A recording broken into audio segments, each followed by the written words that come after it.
আসসালামু আলাইকুম রহমতুল্লাহ।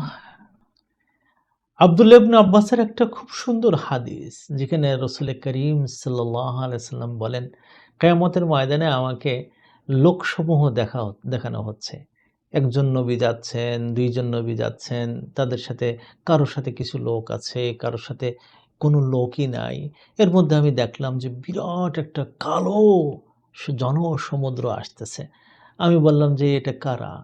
উম্মতি হাদিহি, এরা কি আমার উম্মত? বলা হলো না, এটা মূসা আলাইহিস সালামের উম্মত।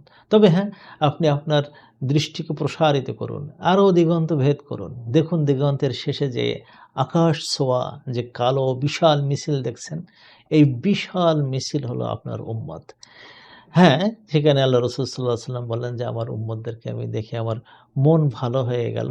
সেখানে আমাকে বলা হলো যে এদের মধ্য থেকে ৭০,০০০ লোক এমন হবে যাদেরকে জান্নাতে নিয়ে যাওয়া হবে, কোনো রকম হিসাবই নেওয়া হবে না। এই কথা বলে আল্লাহ রাসূল চুপ হয়ে গেলেন এবং তিনি ঘরের ভিতরে ঢুকলেন।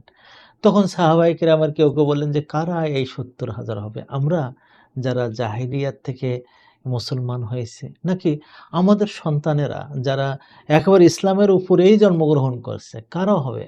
আল্লাহ রাসূল সাল্লাল্লাহু আলাইহি ওয়াসাল্লাম যখন এটা জানলেন, তখন তিনি বেরিয়ে আসলেন। বললেন, ওরা তারা যাদের মধ্যে ৪ টা গুণ আছে। একটা হলো তারা কোনো সময় রুকিয়া করতে সামান্য অসুখ-বিসুখ হলে ডাক্তারের কাছে যায় না।